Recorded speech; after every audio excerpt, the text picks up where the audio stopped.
ஒரு வருஷம் முழுக்க தேனீக்களை பராமரிக்கிறதுக்கு என்னென்னலாம் செய்யணும், எப்படியெல்லாம் பராமரிக்கிறதுன்றத முழுசா தெரிஞ்சுக்கிறதுக்கு இந்த வீடியோவை முழுசா பாருங்க. தேனீக்களை பத்தி முழுசா தெரிஞ்சுக்கிறதுக்கு விபிஸ் ஹனியை ஃபாலோ பண்ணுங்க. நான் டாக்டர் ஜோஸ்பின், ஃபவுண்டர் ஆஃப் விபிஸ் ஹனி.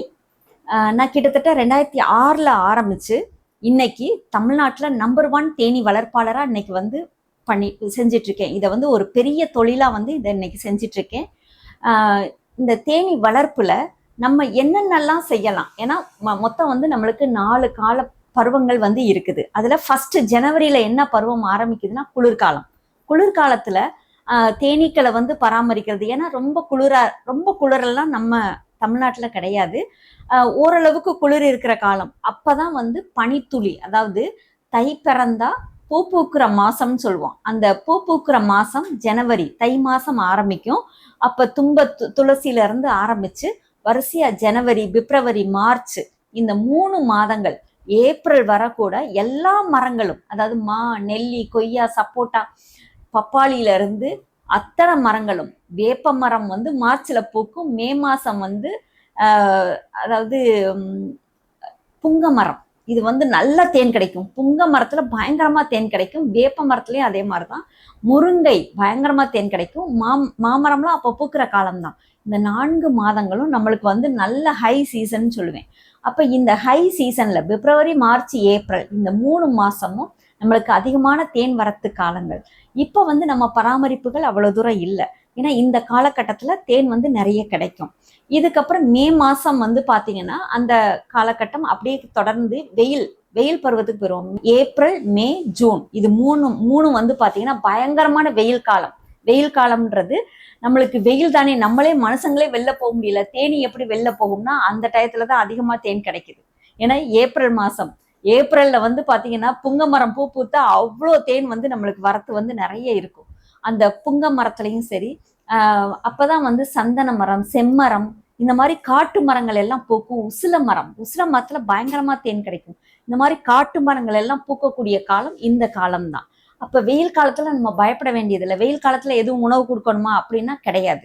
அந்த காலகட்டத்துல நம்மளுக்கு உணவு கிடைக்கும். அதே மாதிரி மே மாசம் நவாமரம் பூக்கும். ஃபிளேம் ஆஃப் த ஃபாரஸ்ட்னு சொல்லுவாங்க. அதாவது மே ஃப்ளவர், அந்த ரெட் கலர்ல மரம் ஃபுல்லா பூக்கும் பார்த்தீங்களா, கொன்றை மரங்கள் எல்லாம் இந்த ஏப்ரல், மே மாசத்துல ஆரம்பிச்சு அங்கிட்டு ஒரு 4 மாசம் வந்து இந்த கொன்றை மரங்கள் எல்லாம் பூக்க ஆரம்பிக்கும். இது வந்து பாத்தீங்கன்னா ஜூன் மாசம் வந்து புளிய மரம் வந்து பூக்கும். புளி, அதே மாதிரி சீமக்கருவேல பிப்ரவரி மாசம் பூக்கும். நாட்டுக்கருவேல ஜூன் மாசம் பூக்கும். வேளா மரம், நாட்டு கருவேல மரம், இதுகள் எல்லாம் பாத்தீங்கன்னா அந்த ஜூலைல வந்து பூக்கள் ஆரம்பிக்கும். இந்த ஜூலைக்கு அப்புறம் வந்து பாத்தீங்கன்னா அதாவது பிளைன்ஸ்ல வந்து பாத்தீங்கன்னா அவ்வளவு தூரம் பூக்கள் இருக்காது. ஏன்னா அது காத்தடி காலமா மாறுது. காத்தடி காலத்துல கண்டிப்பா பூக்கள் வந்து இருக்காது. அப்ப நம்ம வந்து தேனீக்களுக்கு உணவு கொடுக்கணும். இல்லாட்டினா வேற எங்கேயாவது மலைப்பகுதிகளில் பெட்டிகளை மாற்றணும். பெட்டிகள் மாத்துறது எப்படின்னா, ஆடி மாசத்துலதான் மலைப்பகுதிகளில் இண்டுப்பூல இருந்து பல வகையான மரங்கள் பூக்கக்கூடிய காலம் மலைப்பகுதிகளில் நடக்கும். அப்ப அந்த ஏரியாவுக்கு நம்ம மரங்களை அந்த ஒரு 4 மாசத்துக்கு பெட்டிகளை வந்து மாத்தி வைக்கலாம். அதுக்கப்புறம் வந்து பாத்தீங்கன்னா சில்வர் ஓக்ல இருந்து நம்ம யூக்கலிப்டஸ் தைலம் மரம் வர எல்லா மரங்களும் பூக்கக்கூடிய காலம் அந்த காலம். அப்பதான் வந்து மழை காலம்ன்றது நம்ம பிளைன்ஸ்ல வந்து பாத்தீங்கன்னா உருவாகும். ஹில்ஸ்லயும் வந்து மலைப்பகுதி தான். ஆனா பூக்கள் பக்கமா இருந்தாதான் தேனீக்கள் போகும். ஆனா மழை கொட்டிக்கிட்டு இருக்கப்போவோ, இல்ல லைட்டா தூரிட்டு இருக்கப்போவோ, இல்ல மழை வர்ற மாதிரி கிளைமேட் இருந்தாவோ தேனீக்கள் வந்து பாத்தீங்கன்னா வெளியில போகாது. அதாவது கூட்டை விட்டு வெளியில போகாது. வெளியில போனா அந்த மழையில நனைஞ்சு நம்ம இறந்துருவோன்ற ஒரு இதுல தேனீக்கள் வெளியில போகாம கூட்டுக்குள்ளே இருக்கும். அப்ப நம்ம அந்த மழை காலத்துல, காத்தடி காலத்துல கண்டிப்பா உணவு கொடுக்கணும். ஏன்னா ஒரு தேனீக்கள் கஷ்டப்பட்டு அந்த கூட்டுக்குள்ள சேர்த்து வைக்கிறது யாருக்காக அப்படின்னா கண்டிப்பா நம்மளுக்காக இல்லை.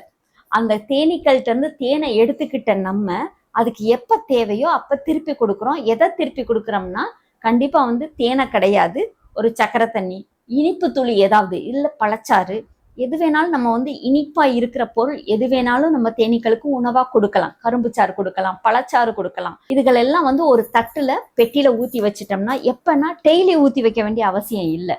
4 நாளைக்கு ஒரு தடவை 200 மில்லி சக்கரை தண்ணி நம்ம கொடுக்கணும். இல்ல வாரத்துக்கு ஒரு தடவை 300 மில்லி கொடுக்கலாம். அந்த மாதிரி ஒரு 300 மில்லி பிடிக்கக்கூடிய அளவுக்கு ஒரு பவுல்ல போட்டு அதுல கொஞ்சம் தேங்காய் நார் போட்டு உள்ள வச்சிட்டோம்னா அந்த தேனீக்கள் அந்த தேனை சாப்பிட்டு பத்திரமா ஆரோக்கியமா வந்து பாத்தீங்கன்னா கூட்டுக்குள்ள இருக்கும். அப்ப நம்ம இந்த பருவநிலை, ஏன்னா மழை காலம் வந்து டிசம்பர் வர ஓரளவுக்கு வரும், அதாவது நவம்பர் வர, டிசம்பர்ல குளிர்காலம், மார்கழி குளிர்காலம் ஆரம்பிக்கும். அந்த குளிர்காலத்துல இருந்து அதுக்கப்புறம் வந்து பாத்தீங்கன்னா பூக்கள் ஆரம்பிச்சிடும். அதே மாதிரி அடுத்து தேனீக்களுக்கு நோய்கள் வருதா அப்படின்னா, கண்டிப்பா தமிழ்நாட்டை பொறுத்தளவுல அவ்வளோ பெருசா எதுவும் ஏதாவது மைட்ஸ் உள்ள பெட்டிகளை வாங்கிட்டு வந்தா அதுல இருந்து, அதாவது தேனீக்களுக்கு பேன் அப்படின்ற ஒரு விஷயம் வரும். அது வந்து பாத்தீங்கன்னா இத்தாலிய தேனீக்கள் தான் அது அதிகமா இருக்குமே தவிர இந்திய தேனீக்கள்கிட்ட அவ்வளவு தூரம் இல்லை. அந்த மாதிரி காலகட்டம் வந்து இந்த மழை காலத்துலதான் வருமே தவிர இந்த மற்ற காலங்கள்ல வந்து அவ்வளவு தூரம் பராமரிப்புகள் இருக்காது. ஏன்னா உணவு அதிகமா இருக்கிற நேரம் நல்ல ப்ரீடிங் ஆகி நல்ல குரோத் ஆகி ஹெல்த்தியா இருந்துட்டா, ஒரு காலனி ஹெல்த்தியா நல்ல ஸ்ட்ராங்கா இருந்துட்டா எந்த நோயும் வராது, எந்த எதிரிகளும் தாக்க முடியாது. ஒரு எறும்பு முதற்கொண்டு அந்த பெட்டிக்குள்ள போக முடியாது. ஆனா இந்த காலம், அதாவது எப்ப அதனுடைய ஸ்ட்ரென்த் குறையுது அப்படின்னா, அந்த ஆடி மாச காத்தடி காலத்துல ராணி முட்டை வைக்க மாட்டாங்க, மழை காலத்துல ராணி முட்டை வைக்க மாட்டாங்க. எவ்வளவு புத்திசாலியா இருக்குது பாருங்க. ஏன்னா அந்த முட்டை வைக்காம இருக்கிறப்ப கூட்டத்தோட ஸ்ட்ரென்த் குறையும். அந்த ஸ்ட்ரென்த் குறையிற நேரத்துல நம்ம கவனிப்பை கண்டிப்பா அதிகமா கொடுக்கணும். நம்ம கவனிச்சோம்னா தான் அந்த கூட்டுக்குள்ள அந்த தேனீக்கள், ஏன்னா கொஞ்சம் ஸ்ட்ரென்த் குறைய குறைய நம்ம அந்த அடைகளை வெளியில எடுத்துடணும். இல்ல அடைகளை எடுத்துட்டா திருப்பி கட்டுறதுக்கு டைம் எடுக்குவேன்னு சொல்லி அந்த அடைகளை உள்ளே வைக்கக்கூடாது. அப்ப நம்ம அதுக்கேற்ற மாதிரி அந்த பராமரிப்புகள், அது அந்த கருத்த அடைகள்ல தான் வேக்ஸ் மாத்து புழு வர்றது, மெழுகுதின்னி புழுன்றது பெரிய சேலஞ்சு. ஏன்னா அது வந்து பாத்தீங்கன்னா கொஞ்சம் கவனமா அந்த பெட்டிகளை கையாண்டோம்னா, கருத்த அடைகள் இல்லாம 2 மாசத்துக்கு ஒரு தடவை அதுக்கு தான் அந்த அடைகளை கட் பண்ணி வெளியில எடுக்க சொல்வேன்.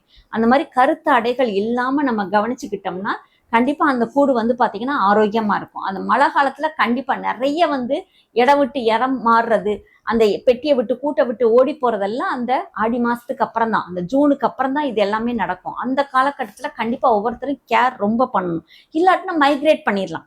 இந்த இடத்துல இருந்து அடுத்த இடத்துல கொண்டு போய் நம்ம தேனி பெட்டிகளை வச்சிட்டோம்னா நம்ம உணவு கொடுக்க வேண்டிய அவசியமும் இல்லை, அதே மாதிரி நம்மளுக்கு வருமானமும் கிடைக்கும். அதனாலதான் மைக்ரேட் அப்படின்றத நாங்க கொண்டு போயிட்டு இருக்கோம். ஒவ்வொரு இடமா மாத்தி மாத்தி கொண்டு போயிட்டு இருக்கிற காரணம் என்னன்னா இதுதான். அப்போ ஒரு வருஷம் முழுக்க நம்மளுக்கு அந்த மழை காலம் காத்தடி காலத்துல மட்டும்தான் நம்மளுடைய கவனிப்பு இருக்கணும், மற்ற காலங்கள்ல நம்மளுக்கு வருமானம் தான் கிடைக்கும். அதனால இந்த மாதிரி கொஞ்சம் நீங்க கவனிச்சுக்கிட்டீங்கன்னா நம்மளுடைய தேன் கூட்டை நம்ம வந்து அழகா பராமரிச்சு அதுல இருந்து வருமானத்தை எடுக்கலாம். இது தேனி வளர்ப்பு பண்ற உங்களுடைய ஃப்ரெண்ட்ஸ் அண்ட் ஃபேமிலிக்கு இந்த வீடியோவை ஷேர் பண்ணுங்க. அதே மாதிரி தேனுக்கும் தேனீக்கும் விபிஸ் ஹனியை ஃபாலோ பண்ணுங்க.